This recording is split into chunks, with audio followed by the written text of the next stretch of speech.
Today I'm headed to Charleston, South Carolina with Jeffrey Nance. How are you, Jeffrey? I'm great. How are you? Good. Now, do you go by Jeffrey, or just Yeah, I go Bishop? by either one.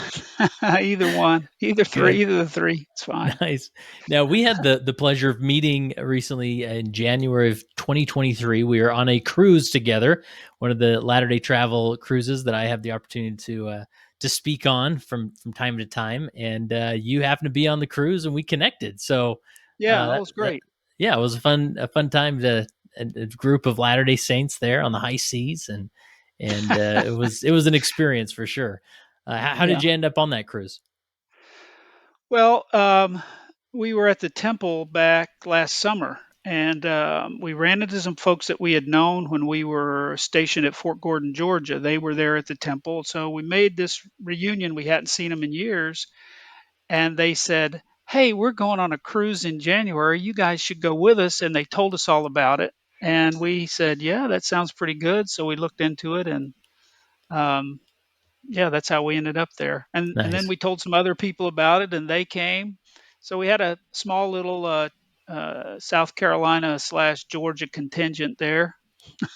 Yeah, it was great. It was great. And as I was, I'm on the ship and I'm talking to different people, eating with different people, and a few of them, a few in your group said, "Hey, listen, you've really got to talk with this Jeffrey Nance guy. He's a bishop and he's had quite a career path, and I think he'd be a phenomenal interview." And so after a little bit of arm twisting, we got you to agree to doing the interview. This isn't your typical thing, right? Right. I mean, judges are taught to stay away from anything like this and avoid it, Yeah. those sorts of things. But Yeah. Well, I promise I'll behave, and I'll give you the final call on if we need to cut anything. But okay. let's jump into. I mean, you are serving as a bishop currently, and we'll get into some details of that. But maybe just unpack your career path that you've had. So after I got back from my mission, I was at BYU, and my wife. I got married, soon after coming back from my mission, and so it was in the spring of '83. Um, anyway, I won't tell you the whole story, but I graduated undergrad in '85 and went to BYU Law School in '88, or I graduated BYU Law School in '88, and I had an ROTC scholarship when I was an undergraduate, and that was sort of clear blue sky stuff, not something that I ever planned on. I mean, I Hmm. didn't come from a particularly military background or anything like that. So anyway, I owed the Army 4 years of active duty after graduating from law school. So I said, okay, I'm going to do my 4 years and I'm going to get out. And I went in, did the basic training stuff, went to my first assignment at Fort Campbell, Kentucky with the 101st Airborne Division. And it got to the 3 year point, and they said, well, you got a year, you get out, you can stay here until you get out, or we'll send you to Japan, to Okinawa, Japan. Oh wow. But you got to sign on for another 3 years. So Janine and I, my wife's name is Janine. Janine and I Hmm. talked about it, and we decided we had two little boys by this time, and we decided, yeah, let's do it. It'll be fun. So So why Japan? Like, what intrigued you about going to Japan? actually, we'd never been there before. Okay. All right. So, I served my mission in Australia, but Australia is the Pacific, but it's definitely not the Yeah. Orient. Nice. And So at this point, we, had you already gone through law school, or is that yeah, oh yeah, yeah. okay? So I was serving in the JAG Corps Okay. as a prosecutor, defense attorney, that sort of thing. And so we went over there, and when we came back, they sent me to Washington D.C. and I planned to get out. Anyway, long story short, I kept trying to get out, and the Lord would never let me out. I would get job offers at the wrong time. And so finally, after about the 10-year mark, where literally when we were packing up our household belongings to move from Germany to Italy, and I got a call from the U.S. Attorney's Office in Phoenix, Arizona, with a job offer, and had to turn it down because the Army said, too late, they're packing up your stuff. I finally said, "Look, Heavenly Father, I got it. You don't have to hit me over the head with a board. I'm going to stop trying to get out." Uh-huh. And so we stayed in and loved it. It was great for us, great for our children, and great, great opportunities to serve in the church all over the world. Wow, that's fantastic.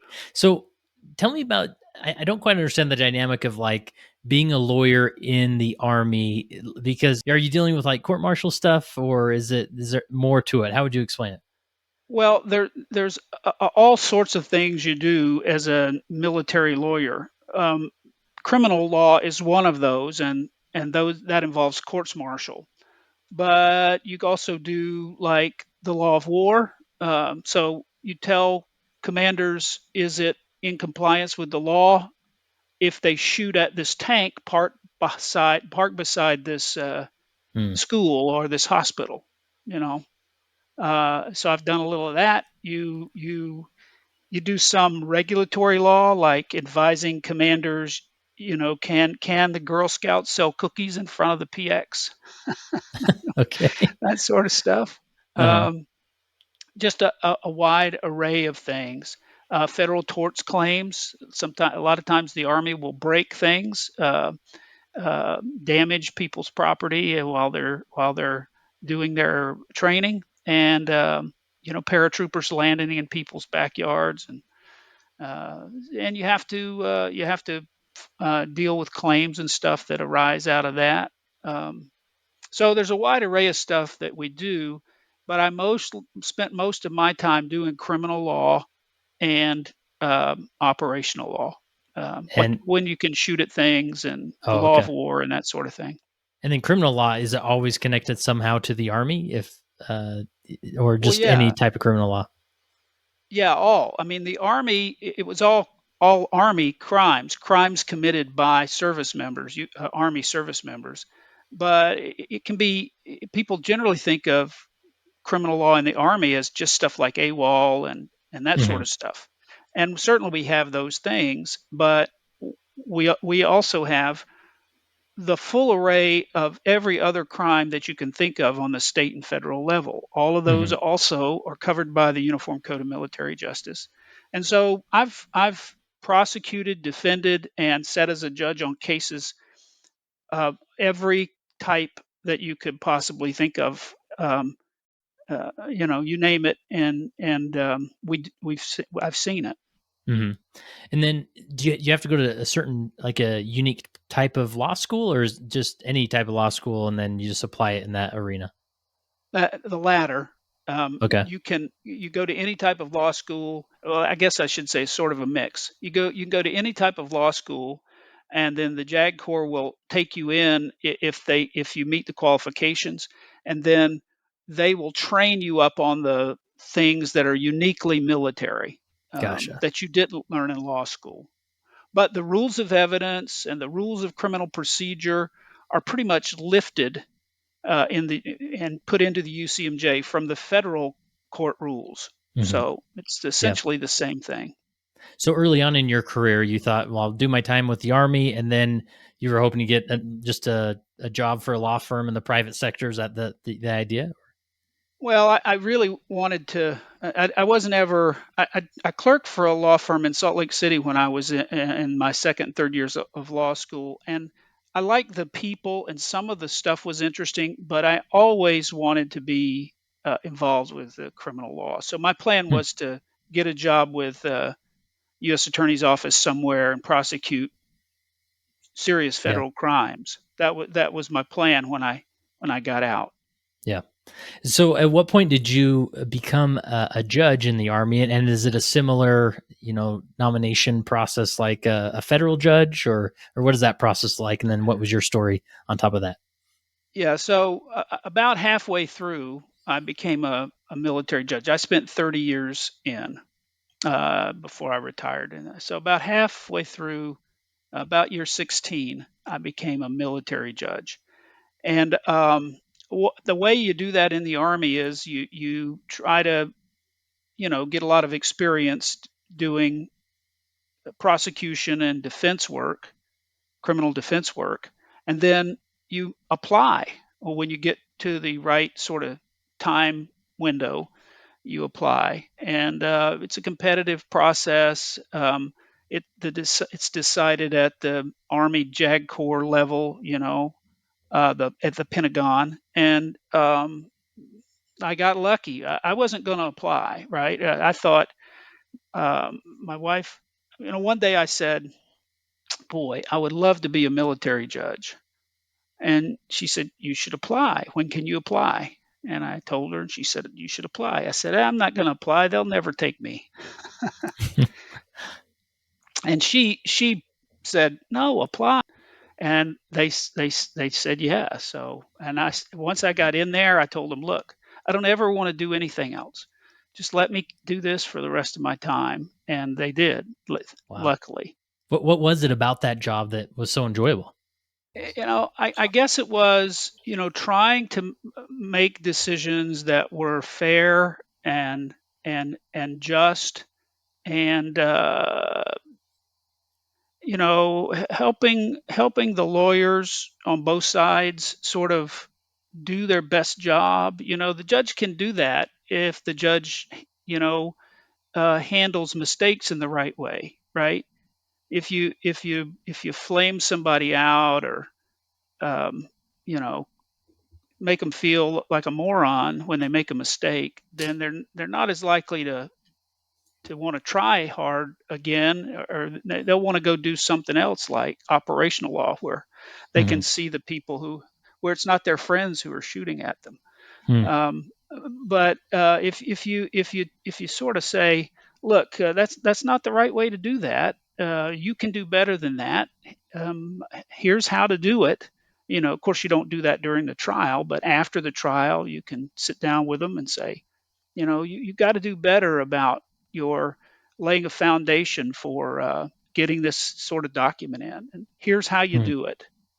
And then, anyway, that's Yeah. that's part of what I liked about it, and the biggest part of it that I liked was trying to get do justice for both parties of interest, whether it's a victim in a sexual assault case, or the accused, or the government in some crime against the government, and always trying to protect the constitutional rights of the accused. Just, Yeah. you know So it was do a the right fulfilling thing. job because not only, were you maybe helping justice be served and making sure the rule of law was respected and, victims were, um, were heard and whatnot, but you were also assisting those attorneys that were trying to had the same good intentions as well. Right. And protecting the system and the constitutional rights of the accused. I mean, if I think our military justice system is the best criminal justice system in the world. Not just the best military justice system in the world. I think it's the best criminal justice system Oh, in the wow. world for a lot of reasons.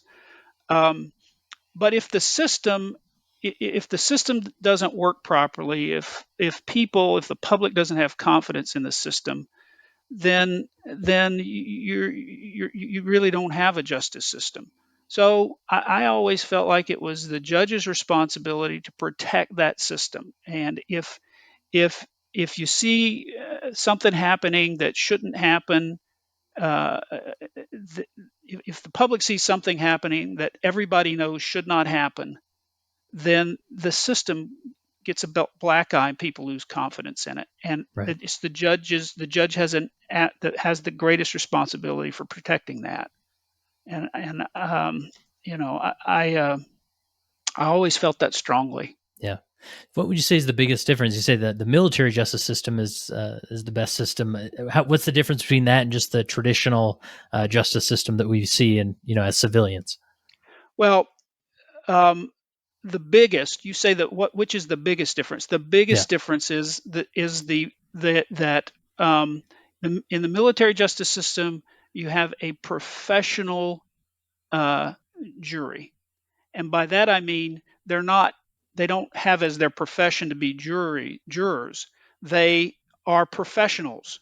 All right. They are your military peers, but they are um, they've have experience in the military. They are have been commanders. They've been senior non-commissioned officers, Hmm. and you know, Army officers and non-commissioned officers takes when they are given instructions and orders, and that's essentially what I would do as the military judge when it came time to charge the jury to make a decision on guilt or innocence or to a judge of an appropriate sentence. I would give them a whole list of instructions for how to do that. Every judge does that the worldwide.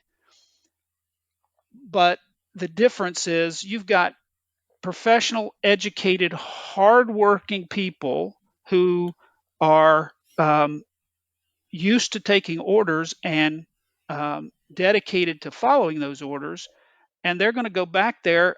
Not always. No system is perfect, but the vast majority of the time, they're going to go back and follow those instructions, and you know, get to justice. And that's why I think a professional jury, a jury of professionals, let's put it that way, is better than just pulling people off the street sometimes who have nothing better to do. Yeah.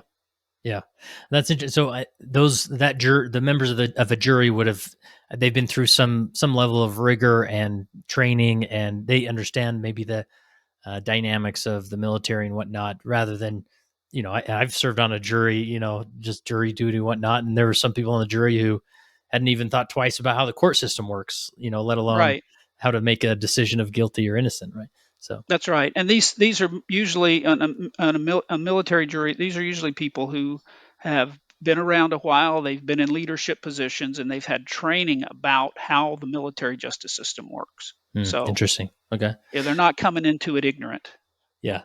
Um, Now I know you want to talk much about this, but I know that you were the judge of maybe a more high profile case. Is there any details that you can share there, or maybe help us understand the process? Use that as an example of the process you would go through as a judge. Yeah, well, that was my last. I presided over a few high profile cases, but the last one, the last case I presided over was the Bergdahl case, United States versus Bergdahl. And the one thing I'll share about it, or two And things. maybe I'll share just two can you things. put it into context, like what the story was? Like basically, So Bergdahl was a. Go ahead. Yeah. Bergdahl was a soldier in Afghanistan, and he and his small unit were out on a mission. They were dug in foxholes, right? I mean, the public doesn't understand how these young men live in those circumstances. They were living in a hole in the ground Mm-hmm. for weeks at a time, and that wasn't unique. I mean, that's common. But anyway, his unit was all dug in at this crossroads, protecting convoys coming through there, looking for bad guys. And Bergdahl walked away from his post in no, I mean in bad guy country, and tried to make his way back to the forward operating base where his commander was, to voice his discontent about the way things were being done down there. And while he was on his way back, he got grabbed by the Taliban, and they kept him and tortured him for 5 years. He escaped one time for a couple of weeks, and was trying to find his way back home, and they found him again and beat him some more and put him in a metal cage this time, where he stayed for the rest of the time until the Obama administration negotiated a trade for him, and they traded five Gitmo detainees for him, and so we got him back. Uh, he was charged with misbehavior before the enemy and desertion, and some other things, minor offenses. Misbehavior before the enemy can be a capital, a death penalty offense. But his case was not referred capital, so he was just facing, you know, a long, a potentially maximum sentence, a pretty high number of years or life in prison.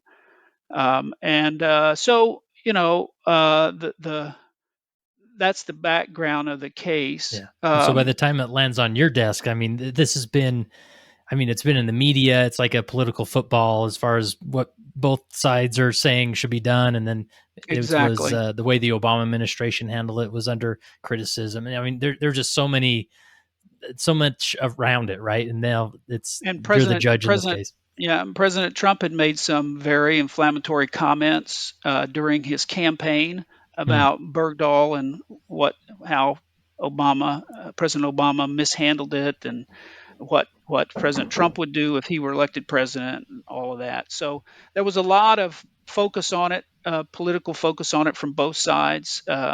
Senator McCain made some comments. Senator Lindsey Graham made some comments. Oops, there you are. And so it was very there was a lot of high pitched feelings from both sides on Yeah. it. And a law professor, from an adjunct law professor from Yale volunteered to work, from Yale Law School, volunteered to work free on Bo Bergdahl's defense. Hmm. And he had a bunch of other lawyers too, and there were government lawyers everywhere, and highly classified documents, thousands of pages of them. So it was a lot of work and a real high pucker factor. Yeah. For the military judge, I mean, you don't want to get something like that wrong, especially classified documents. You don't want to mishandle classified documents, right? Yeah. We've gotten several lessons as of late on Yeah. with many people, right? Yeah. So, I was plugging along with the case, and I was praying the whole time. I said, because in the military, the accused has the right to choose, and in civil court, in civilian court as well, has the right to choose whether their case will be heard by a judge alone or by a jury. Hmm. That's a right that everybody has. And So we were gearing up for a jury trial. I had, we were almost to the point of trial, and had the jury pool all laid on. And all the whole time I was praying, please don't let him choose. Please don't let him Yeah. choose judge alone. Oh, wow. Please let him Because you knew continue at with this this point jury. you would be the judge either way, jury or Yeah, no jury. I would be the judge, jury or no jury. But if the jury had the decisions to make, nobody could Yeah, blame me for the decision. exactly. Yeah. And Yeah. no matter how it came out, somebody was going to blame me. Everybody was entrenched on either side of the issue. Yeah. So, and then shortly before trial was to start, he changed his forum selection and decided that he wanted to go judge alone. So then the real hard work, the hard part began. And Hmm. anyway, when the trial was over, there were a lot of people that expressed their displeasure online. Some of them. I belong to the District of Columbia bar, and they had published my personal contact information Oh, wow. online, and so they got my phone number and my address. I was getting threatening telephone calls and hate mail uh, afterwards, but it didn't last very long. It lasted a couple months afterwards. Everybody moved on to a new thing to get worked up about. Yeah. So how long did that trial take then? It took about 17 months, something like Oh, that, wow. in that Okay. And it's neighborhood. like every day type thing or? Well, no, not every day. Okay. Early on in the trial, I issued an order based on a motion by the defense counsel that the government didn't like about disclosing certain information to the defense counsel. So the defense counsel appealed that motion, and because of the nature of the information, the whole trial had to stop for 4 months while the appeals courts decided whether I got that issue right or not. We couldn't do a thing in the Mm, case for 4 months because of that appeal. So gotcha. So with different appeals and paperworks and motions, I mean, there's a lot of space in between all those 17 yeah, months. and anytime a case has classified uh, documents as evidence, as material that one side is looking to discover, the judge has to go through that material, and in a skiff. You've heard that word now a Yep. lot Yeah. lately.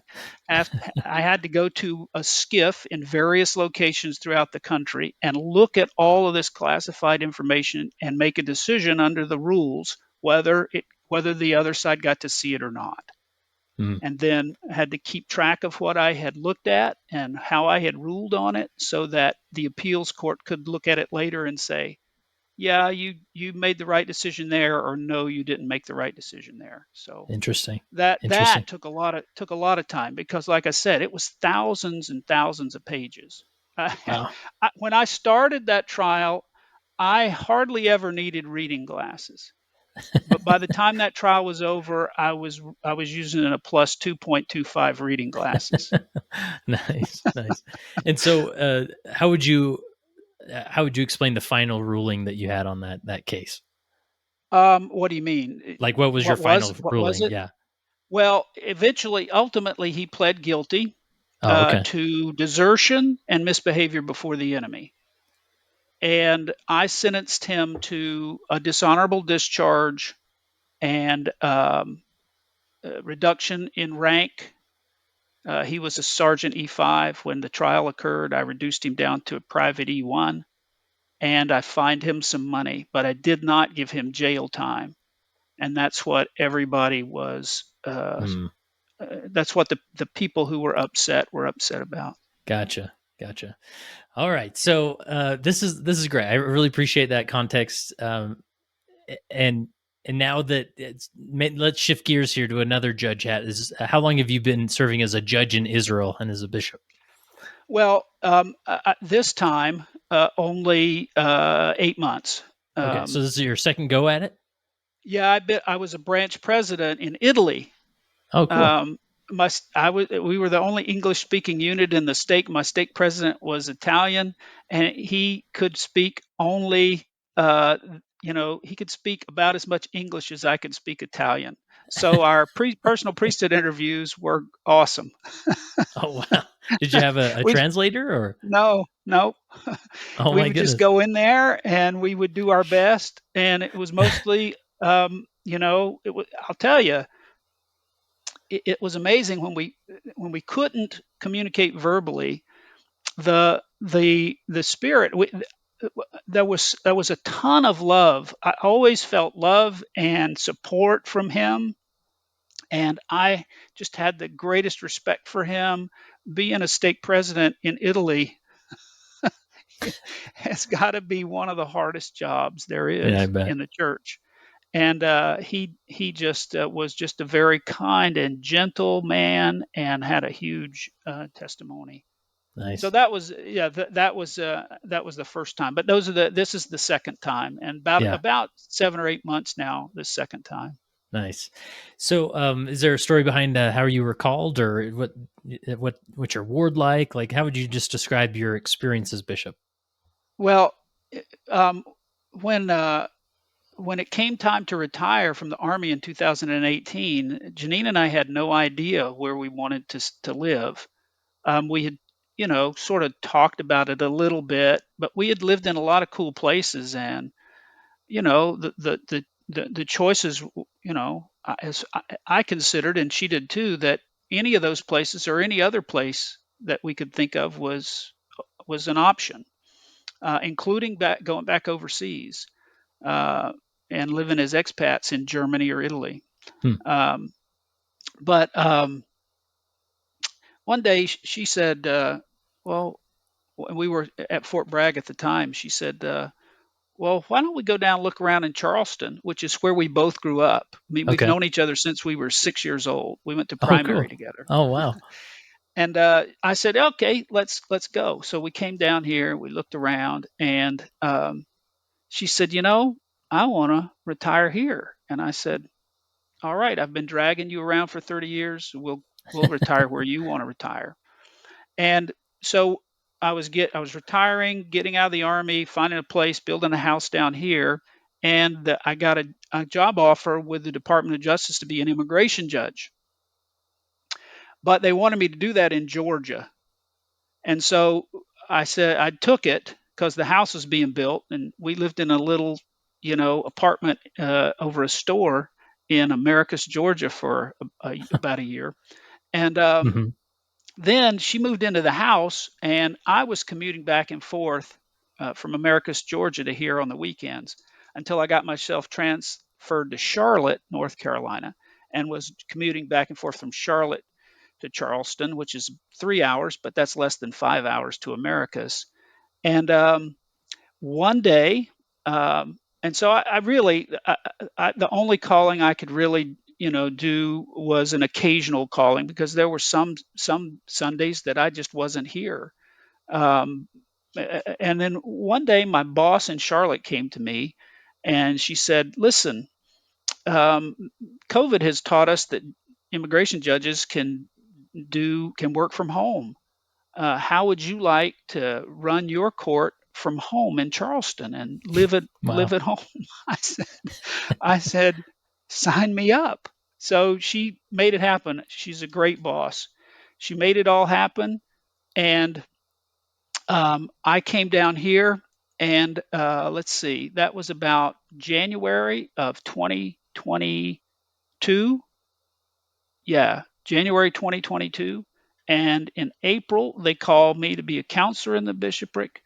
And in June, uh, the bishop got released, and I was called to be the bishop. Hmm. Um, so I really felt like I had a very strong impression when my boss told me, "Hey, you can work from home." I had a really strong impression that the Lord was, you know, putting me in a position where he could use me more. And because the ward is, it's it's the ward my wife and I grew up in, and there are a lot of people here who were, our leaders when we were teenagers who are now in their 80s and 90s. Um, and you know, I think they feel good having, you know, as long as they don't remember everything I did as a teenager, they feel Yeah. pretty good about having me as their bishop. Yeah. If Well, they that's think real special. hard, Yeah. they will say, "Wait a minute, how is this guy the bishop?" If their memories come back to them. But anyway, Yeah. Yeah. that's how that all So came down. gotcha. There's this dynamic of being a judge in Israel as a bishop, and we sort of throw that title around a little bit, and we're maybe don't know how to put a lot of meaning behind it. I mean, obviously we have to make decisions, and especially in the context of some sticky situations, and maybe like what advice would you start with as far as giving advice to someone as a judge, specifically someone who's making decisions about the livelihood or spiritual journey of an individual?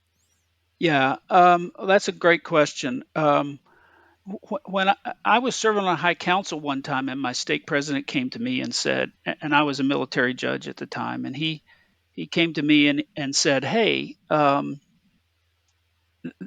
this is cool." I mean, he and I were pretty good friends. He said, "This stuff about being a military judge has got to be cool. It's got to be really hard. It's got to be very interesting." And we were chatting, and I said, "Well, sometimes it is those things." I said, "But I'm a judge in Babylon. You're a judge in Israel, and that is the best kind of judge Mm, because you get to help people repent." And you can say, "Well, the criminal justice system is a part of the process of helping people repent."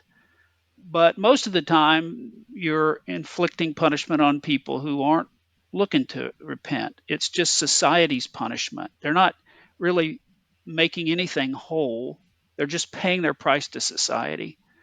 Um, so uh, I think the far better, more important judge is obviously the judge in Israel. And Yeah. as far as my experiences in the church, I thought made me a better judge in Babylon because you know it's easy to say, okay, well, I'm going to just drop the hammer on anybody who commits X offense or anybody who commits Y offense, and that is certainly an approach, and some judges follow that approach. But I think the better approach is to try to figure out where justice and mercy come together in the criminal justice system, because there is room for mercy in the criminal justice system. Um, you've got to balance those things. That's a judge's job. And if you Yeah. give that up by just saying, well, I've got a formula in my mind for what offense, what punishment a certain offense gets, then you're really not doing your job as a judge. You could have a computer figure out what the punishment should be for a person who commits, you know, Yeah. Yeah. a sexual assault or something. Yeah. So what insight comes to mind when you consider mercy and that the balance between justice and mercy? Because I would imagine sometimes it's just easier to give justice, right? Like you did this, and I'm completely justified in giving you justice. And sorry, you just shouldn't have done this, right? And what insight can you give us on what you've learned about mercy as a judge? Well, there, as a criminal judge, there are times when, I've had very few cases where the mercy part of the scale almost had nothing in it. Hmm. Um, very, very few times. Most of the time, you know, there is some element of mercy that ought to be applied to um, even, uh, the worst kind of criminal. Um, but I think the thing that helped me, the thing from my experience in the church that helped me realize that, and I think I felt like I applied it appropriately, uh, was that, you know ultimately what everybody wants, not just from a religious perspective but from a societal perspective, is we want this person to, yes, pay their price for what they've done, but ultimately, if possible, be recovered, be redeemed, both from a religious perspective and from a societal perspective. I mean, society is not served well by having a bunch of people in prison forever. Now, some people deserve to be in prison forever, and when that is the case, then that should be the case. But if we just come at it with a hard rule, if a judge comes at it with a hard rule that, hey, this offense deserves this punishment and I'm going to give it every time, then they don't leave any room for um, a person to overcome and become a productive member of society again. Hmm. Um, if they've had a chance to do that, or two or three, and they've fallen back, then there's certainly the recidivism argument, and we say, okay, this person cannot be a functioning member of society, so we keep them out of society. Yeah. But I never understood prosecutors coming in the sentencing argument in just about every case and arguing for the maximum sentence every single time. Um, but it can't possibly be that the maximum sentences should be applied to every single person. The facts of every case are different. Um, Yeah. anyway. Yeah, I mean, at the end of the day, we want both spiritually and in the criminal case as well. We want to see change in that individual for the better, right?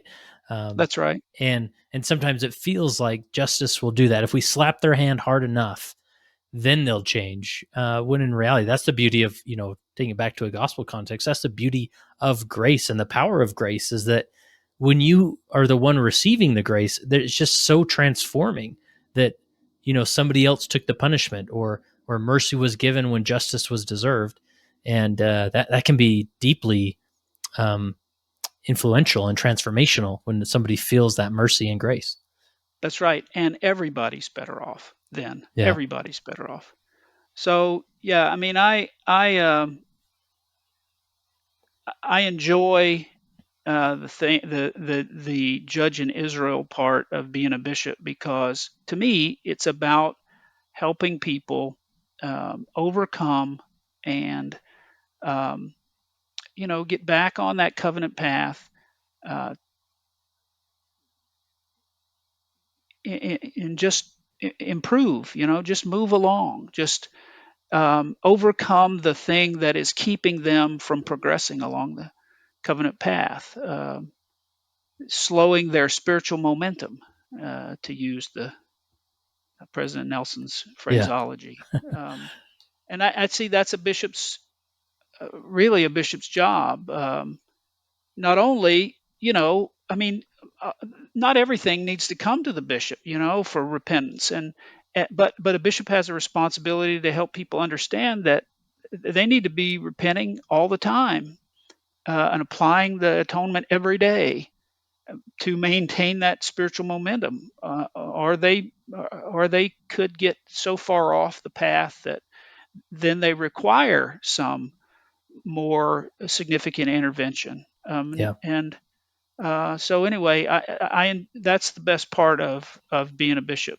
I think Yeah. was when people see that and and grasp that and incorporate that into what they do. Yeah.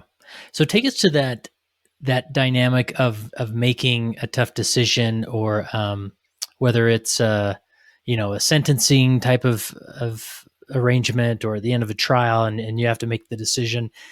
I'm obviously, I would imagine with every decision you made, it was very prayerful. I mean, that should be assumed that you're reaching for the divine and to make the best decision for all involved. Um, is it a gut feeling thing? Is there any type of equation you use? Maybe more logical approach? I mean, what can we learn about just that process that you would typically go through to make a decision on something so heavy like that? Yeah. Of course, the law says that a judge can be religious. There's nothing wrong with a judge being religious, and a judge can be prayerful. But when a judge makes a decision about a case, he cannot, say, okay, I'm gonna pray to know whether I should give him 5 years, 10 years, or 15 years. Pray, okay, that Yeah. that Yeah. the law says the judge cannot abandon his responsibilities as a judge to his religious practices, Yeah. and so I never did that. Um, I always prayed in my personal prayers that I would be given discernment and a gift of discernment, and that Yeah. I would. Most important thing is that you don't miss anything, in the facts, because if you're making the decision on the sentence or the guilt or innocence, you want to know all the facts you can possibly know, and you don't want to miss any fact that might be important. So that was my general prayer in the beginning when I became a judge. And I told you that I was, I've already told you that I was very um, unsure of my abilities to do that. I just felt really inadequate to that task. Um, and I just decided in the beginning and said, look, I'm going to have to rely on Heavenly Father to help me make the right decisions. And so, from the very start, in every single case where I had to make a decision, I would pray about it. But I did it from the Doctrine and Covenants when the Lord told him, look, you took no thought save it were to ask me. Don't just pray and ask me to be able to do this. Study it out in your own mind and then ask me if it's right. And if it's right, I will cause your bosom to burn within you. So I've always really believed that that was true, that that was pure truth that the Lord taught through the prophet Joseph. And, I applied it in my own personal life all the time. And probably like you, I would go weeks, years, months, years without getting an answer. And even sometimes when I felt like I was getting an answer, I wasn't really sure. But I applied that in my role as a judge, and I will tell you that every single time, every single time, and you don't have a lot of time for making these decisions. Like when you're in your deliberations as the judge, you got everybody waiting out there for you to come back with your decision, and you can take as long as you want, but you can't take forever. Yeah. So I would go back, I would study the evidence, review it, review my notes, and um, come to a conclusion in my mind about, based upon my knowledge of the law and my knowledge of the facts and evidence in the case, and and come to that tentative conclusion in my mind, and then I would pray for confirmation, and or to let me know that that's not the right thing.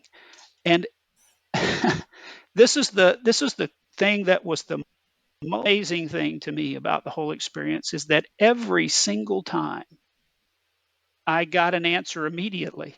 Not Hmm. I didn't have to wait hours or weeks or days. Immediately, I would get an unmistakable confirmation, or frequently, occasionally, um, I would get the stupor. There would be something that would say, you missed something. You missed something. Hmm. And whenever I got that sense, I would go back over everything again, and sure enough, I would find something that I missed when I heard the facts and evidence in the case or looked at it all the first time. I would find something that I missed that made a big difference in my decision. And then I would go again to the Lord for a confirmation and get a confirmation. And I was surprised about that, because a lot of times these were people that had done some really bad things. Yeah. And it was really humbling that the Lord wanted them wanted things done right. He wanted it right. He wanted it right for the victims. He wanted it right for the accused. He cares about us all, and he wanted it done right, and help me to do it. There's no way I could have done it otherwise. Yeah. Wow. And I would imagine in those deliberation rooms, I mean, you're alone making those things. I'm sure you don't want any influences, nor are that it's probably not No, allowed to have yeah, those the influences, right? judging is a lonely business. Yeah. Yeah. Yeah. I would imagine that there's times where, I mean, there's just no great decision, right? And maybe, you do your best to make the call, but it just never really sits well until maybe you can just move on to the next thing. Like, are there's tell me about those impossible calls that you have to make. Yeah, those are hard. Um, when I would have doubts about, you know, like when when I would have doubts about a case after the case was over with, when I would think, "Gosh, did I do the right thing?" I would always go back to that to the feeling that I had, and so Hmm. uh, I couldn't deny those feelings. I couldn't deny them, and so it gave me confidence, not confidence in myself, but confidence, in the Lord, giving me, magnifying my abilities beyond their natural level. I mean, there's no doubt about it. Most of these cases, you know, you know, you don't know the entire truth. I mean, eh, there's stuff that doesn't come out. There's stuff that comes out a different way than is probably true.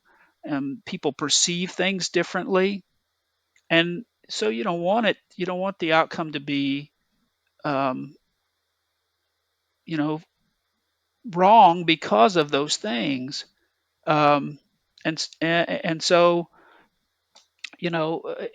I don't it's impossible. I just don't believe that any judge relying on their own wits uh, uh, can figure it out completely right all the time. Hmm. I It's just too hard. Yeah. I mean, I look, I know that there are a lot smarter people than me, a lot smarter judges than I am.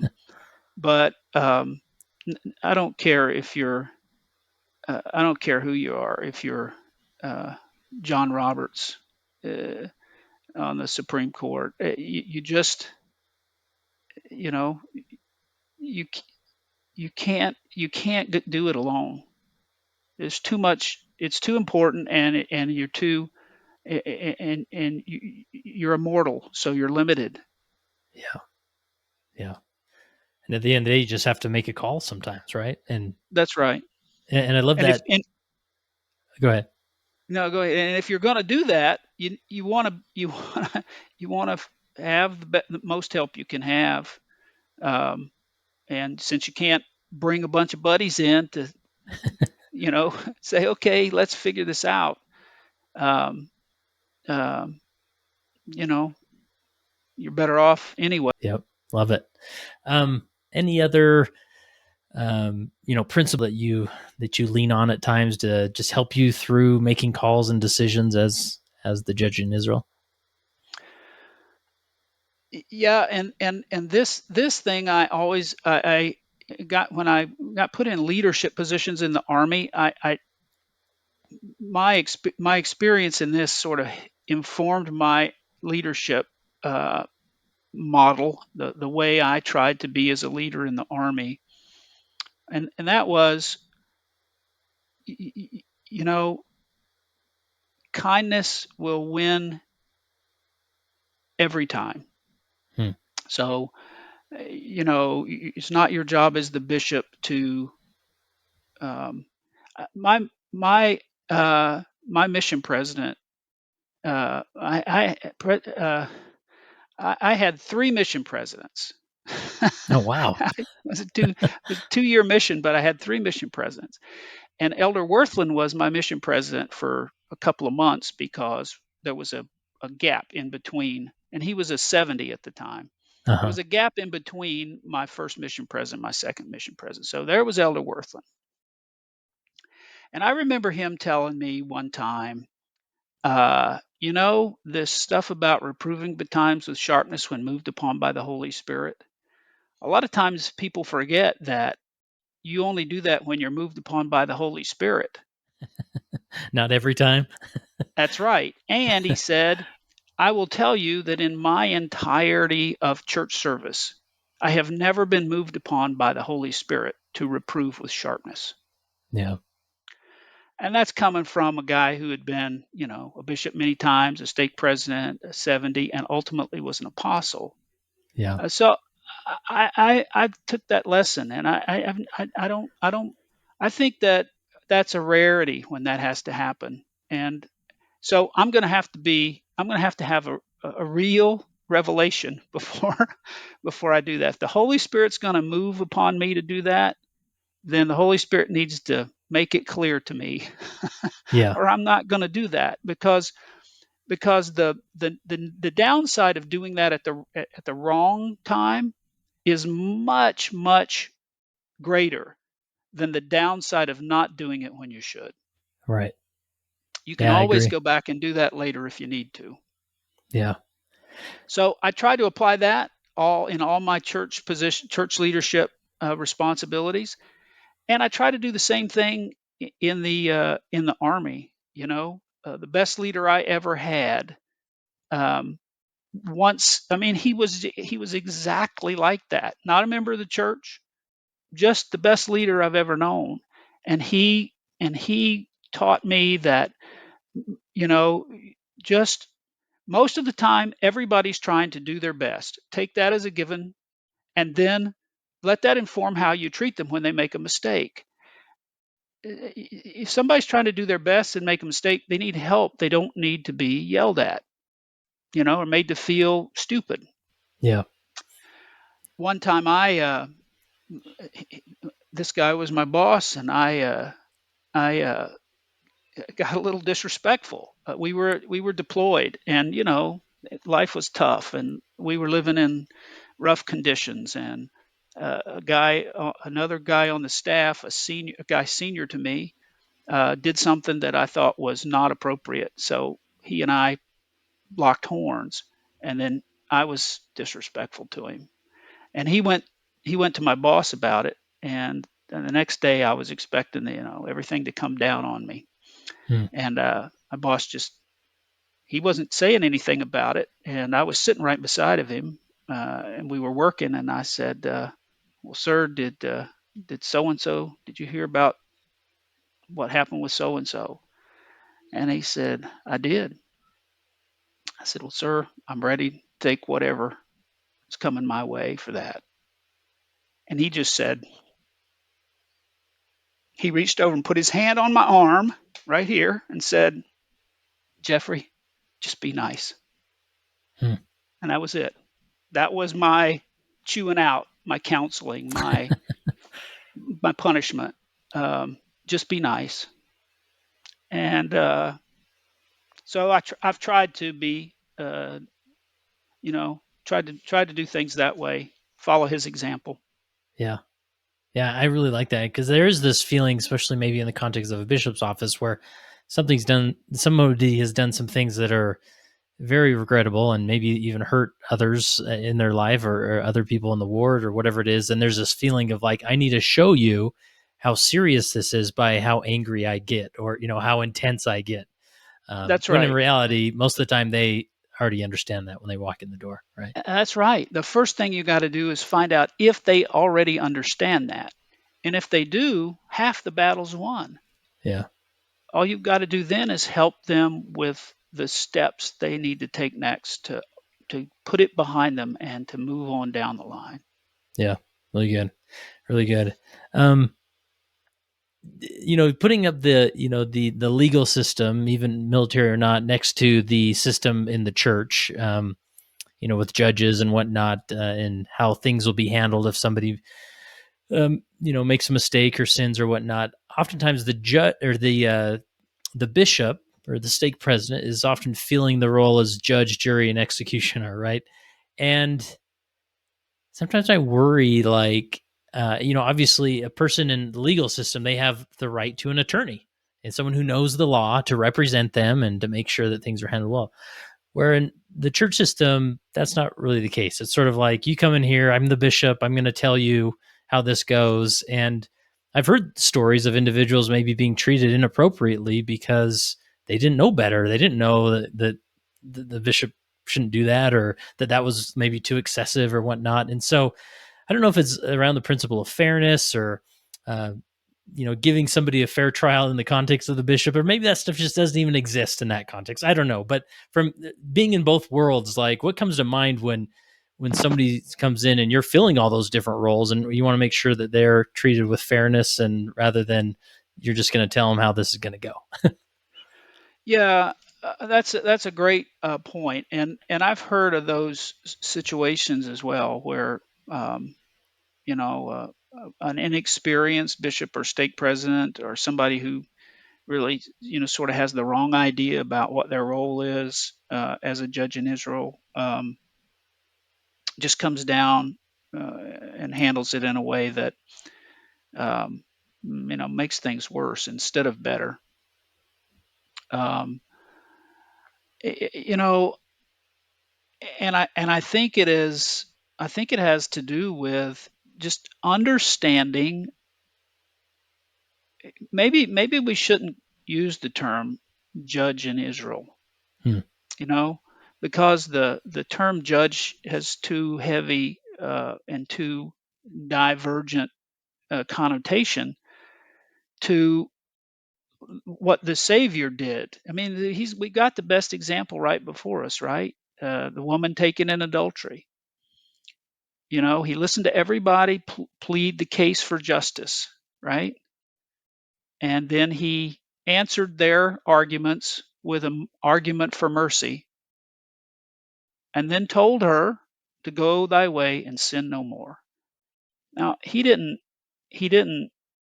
let her completely off the hook. He forgave her, and he told her don't do it anymore. Um, Appropriate to those circumstances. Now, who knows how he would have handled it if she'd come back, with the same thing again later. I don't know.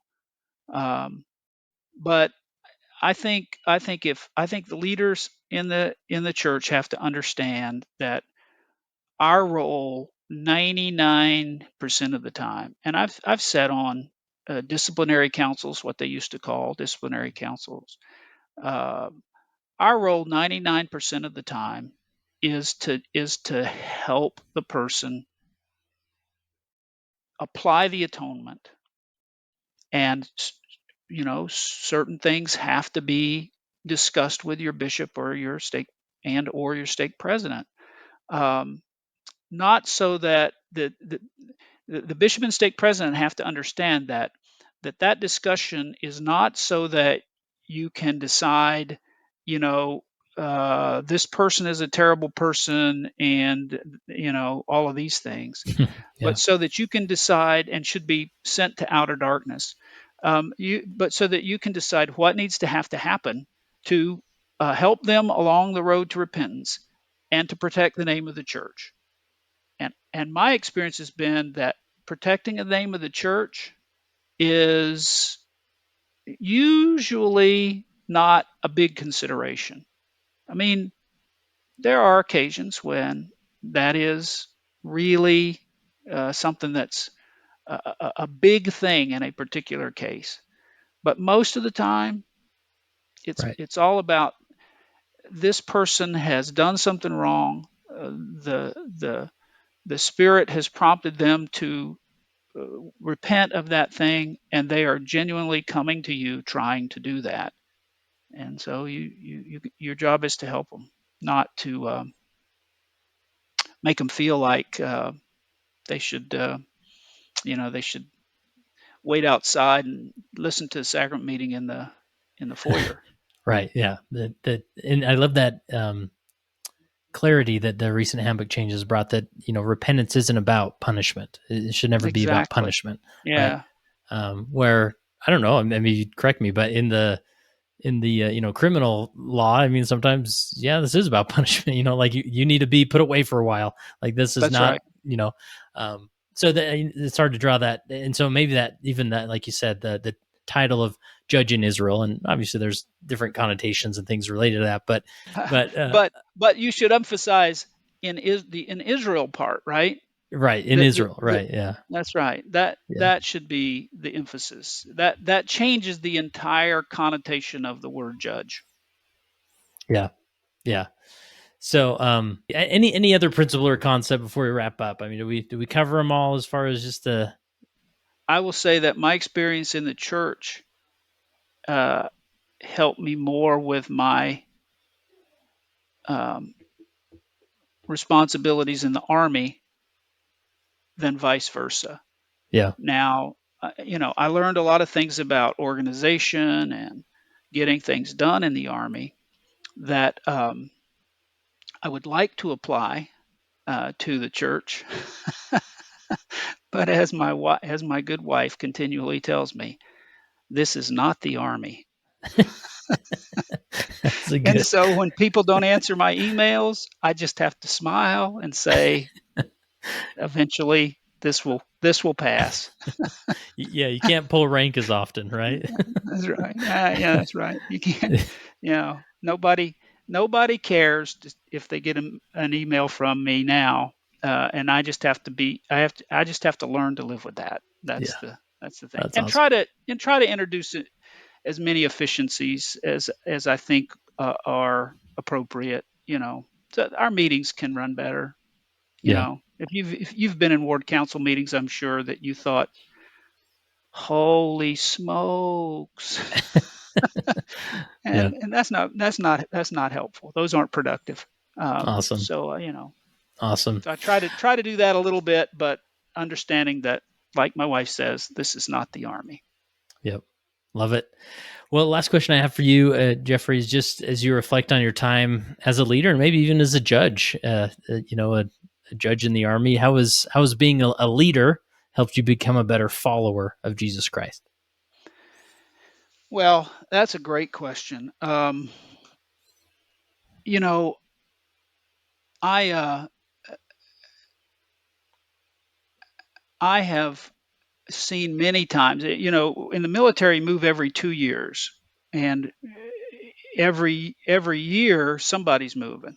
So your ward and it changes all the time. I mean, you're essentially in a basically a new ward every year. Um, and so sometimes you're teaching primary class, and sometimes you're the branch president or the bishop, and sometimes you're doing this, and sometimes you're doing that.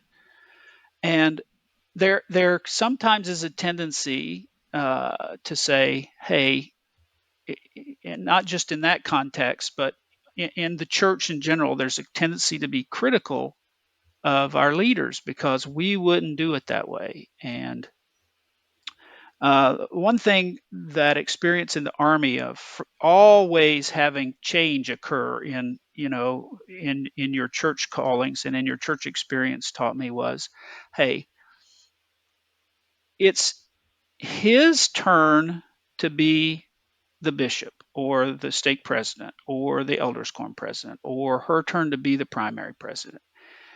You will have that turn sometime. And when that you have that turn, you're going to want the people who you are leading to support you, to sustain you, or you cannot do what you've been asked to do. And so when it's not your time to lead, you got to be you got to give what you expect to get when it's your turn to lead. And if you don't do that as a follower, then you can't expect support when it's your turn to lead.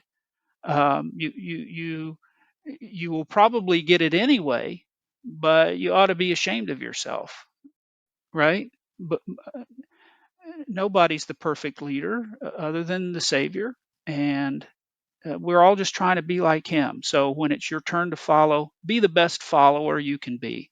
Always be raising your hand when you're asked who will come early and clean up or set up for our activity or those sorts of things. I mean, be the kind of follower that you want when you're a leader.